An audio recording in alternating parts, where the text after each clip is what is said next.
Thyroid एक छोटी सी gland है जो कि ना हमारे गले की सामने रहते हैं।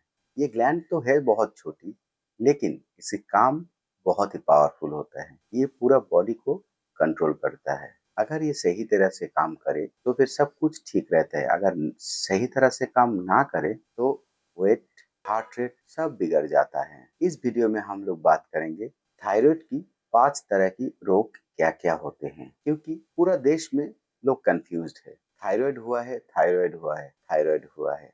एक्चुअली थायराइड ऐसे नहीं होता है। थायराइड के रोग बहुत तरह के होते हैं, जैसे कि ना हाइपोथायराइडिज्म, हाइपरथायराइडिज्म, थायराइड में गॉइटर हुआ, थायराइड की कैंसर हुआ, थायराइड की नोड्यूल्स हुआ।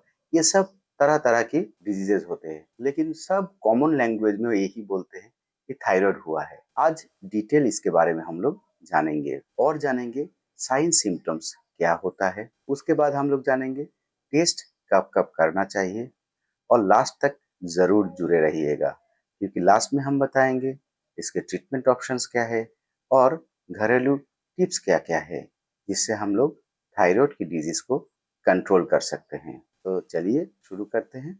मैं हूं डॉक्टर के रॉय और ये है नो योर हेल्थ चैनल। पूरा वीडियो को हम लोग 5 सेक्शन में डिवाइड करेंगे।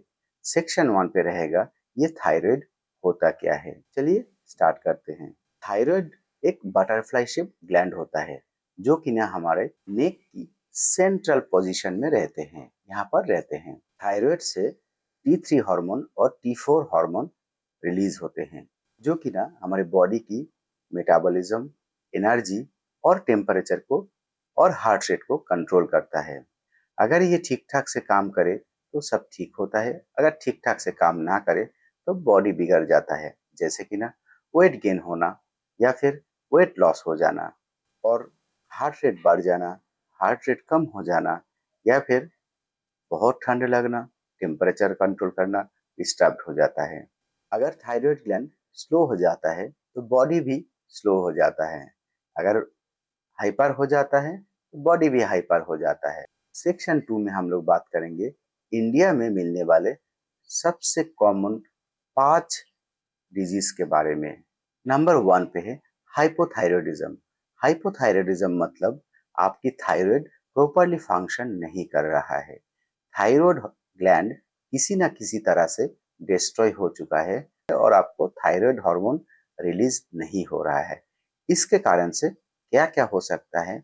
सिम्टम्स जैसे कि ना थकान लगना, वेट गेन हो जाना, स्लीप में डिस्टरबेंस होना, हेयर फॉल होना, मूड स्विंग होना, स्किन ड्राई हो जाना, ठंडी लगना और मेंस्ट्रुएशन इरेगुलर होना, ये सब कॉमन सिम्टम्स होते हैं हाइपोथायराइडिज्म का। सबसे कॉमन अगर कोई प्रॉब्लम है तो है auto immune disease. Auto immune disease मतलब बॉडी के अंदर खुद ही एंटीबॉडी बनते हैं थायराइड हार्मोन के अगेंस्ट में, जिससे कि ना थायराइड ग्लैंड जो है वो हार्मोन से इनसेंसिटिव हो जाता है और वो धीरे धीरे खराब हो जाता है और gland completely thyroid hormone release करना बंद कर देते हैं। इंडिया में स्पेशली इंडियन वोमेन में हाशिमोटो डिजीज सबसे ज्यादा कॉमन होता है। नंबर 2 पे है हाइपरथायरॉयडिज्म। हाइपरथायरॉयडिज्म में क्या होता है? थायराइड ग्लैंड ज्यादा एक्टिव हो जाता है, इससे थायराइड हार्मोन जो है वो ज्यादा रिलीज होता है।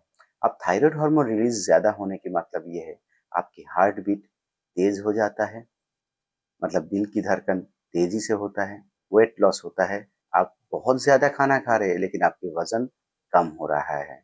उसके बाद स्लीप में डिस्टरबेंस हो जाता है, गर्मी ज्यादा लगना, इरिटेबल हो जाना, घबराहट होना, हाथ के कंपन जिसको ट्रेमर बोलते हैं या फिर नींद की कमी होना, ये सब होता है। इंडिया में सबसे कॉमन जो कॉज होता है हाइपरथायरायडिज्म की वो है ग्रेव्स डिजीज।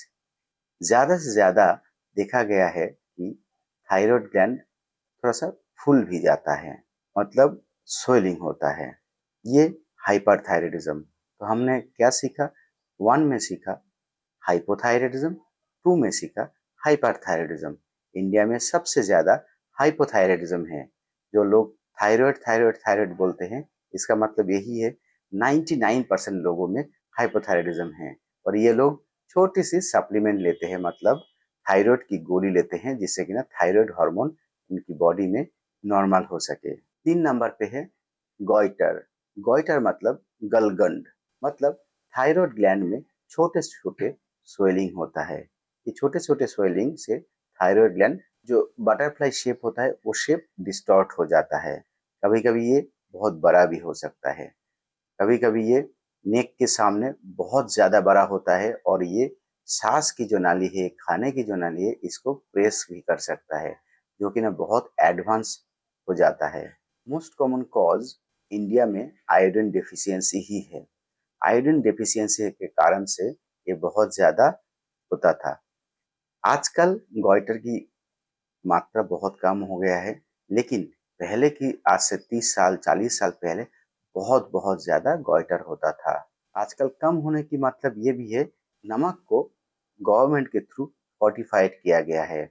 मतलब नमक के अंदर आयोडीन को डाला गया है ताकि आयोडीन डेफिशिएंसी से गॉइटर ना बने। नंबर 4 पे है थायराइड नोड्यूल। थायराइड में छोटे-छोटे नोड्यूल होते हैं। कभी-कभी ये सिंगल भी हो सकता है, कभी-कभी ये मल्टीपल भी हो सकता है। ये नोड्यूल अक्सर तो ये बिनाइन होते हैं, मतलब ये कैंसर नहीं है, लेकिन कभी-कभी अगर सिंगल हुआ और ज़्यादा डिस्टर्बेंस करने लगे थायराइड ग्लैंड की, तो फिर ये मैलिग्नेंट भी हो सकता है, मतलब कैंसर की शक भी इसमें हो सकता है। यूजुअली देखा गया है सॉलिटरी नोड्यूल जो होता है वो डेंजरस होता है।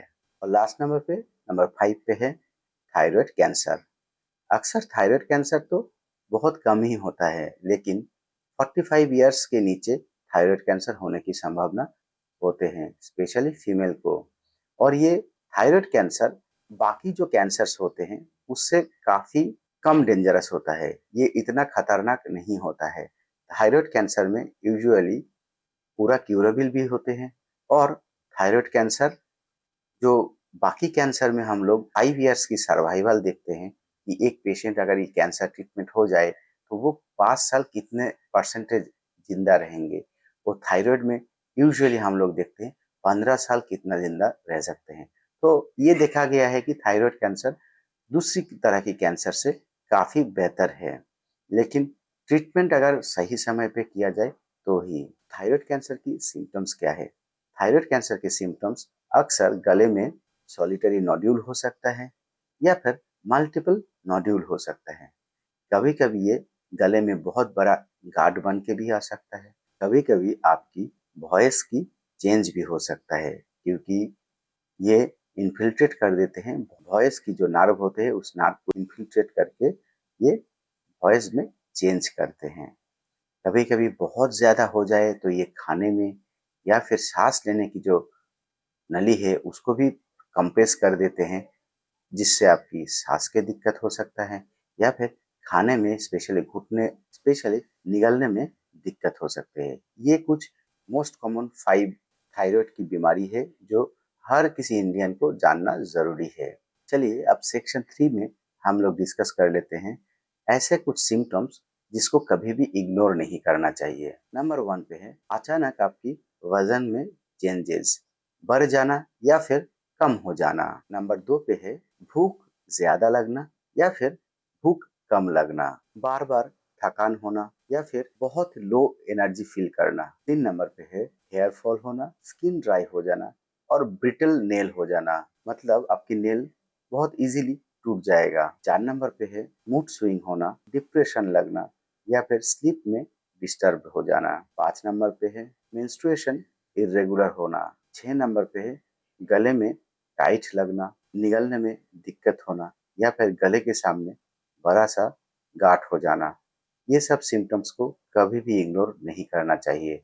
इमीडिएटली डॉक्टर की सलाह लें और डॉक्टर की सलाह लेके ट्रीटमेंट स्टार्ट करें। सेक्शन 4 पे हम लोग बात करेंगे थायराइड की क्या क्या जांच होते हैं। नंबर 1 पे है थायराइड की बेसिक टेस्ट, जो कि ना T3, T4 और TSH होते हैं, thyroid hormone analysis.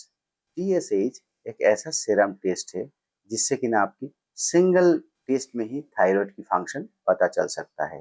TSH hormone brain की पिट्यूटरी ग्लैंड से रिलीज होते हैं, जो कि ना थायराइड ग्लैंड को सेंसिटाइज करके थायराइड हार्मोन को रिलीज करते हैं। अगर आपको क्लिनिकली या फिर टेस्ट करके लगे कि ये ऑटो इम्यून हो सकता है तो फिर आप एंटी टीपीओ एंटीबॉडी टेस्ट भी कर सकते हैं। थायराइड ग्लैंड की अगर एनाटॉमी देखना है, वो स्ट्रक्चर देखना है, तो फिर अल्ट्रासाउंड ऑफ नेक बहुत ही इम्पोर्टेंट है, जिससे कि ना आपकी थायराइड में किस तरह के रोग हो रहा है इसका पता चलता है। 3 नंबर पे है थायराइड की अगर ब्लड टेस्ट और अल्ट्रासाउंड में ऐसा शक हो कि ये कैंसर जैसे या फिर ट्यूमर हो सकते हैं तो फिर हम लोग बेसिक टेस्ट में एफएनएसी करवाते हैं। अगर एफएनएसी में कैंसर आए तो फिर 4 नंबर पे हम लोग सीटी स्कैन ऑफ नेक कराते हैं। ये सब बेसिक टेस्ट होता है जो कि ना थायराइड की जो बीमारी होते हैं इसमें हम लोग कराते हैं। आप सेक्शन 5 पे आ गए हैं जो कि ना बहुत ही इंटरेस्टिंग है, क्योंकि मैंने आपको प्रॉमिस किया था सेक्शन 5 पे हम लोग बात करेंगे ट्रीटमेंट और डाइटरी टिप्स के बारे में। चलिए शुरू करते हैं। अगर आपको हाइपोथायराइडिज्म है तो फिर क्या क्या करना चाहिए। रोज सुबह खाली पेट में आपको थायराइड की गोली लेना चाहिए ताकि आपकी बॉडी में जो कम मात्रा में थायराइड हार्मोन बन रहा है उसकी रिप्लेसमेंट हो सके। आपको ब्रोकोली, कैबेज मतलब पत्ता गोभी, ब्रोकोली ये सब नहीं खाना चाहिए। फूल गोभी को भी आप बाद दे सकते हैं। आपके डाइट में जरूर शामिल करें आयोडीन, सेलेनियम या फिर जिंक वाले कुछ फूड। अगर आपको हाइपरथायराइडिज्म है तो फिर क्या क्या डाइटरी चेंजेस और ट्रीटमेंट लेना चाहिए। एंटी थायराइड मेडिसिन डॉक्टर की सलाह लेके ट्रीटमेंट लेना चाहिए। आपको स्ट्रेस और कैफीन अवॉइड करना चाहिए। कभी कभी ट्रीटमेंट के लिए आपको रेडियो एक्टिव आयोडीन की भी जरूरत पड़ सकता है या फिर सर्जरी की भी जरूरत पड़ सकता है।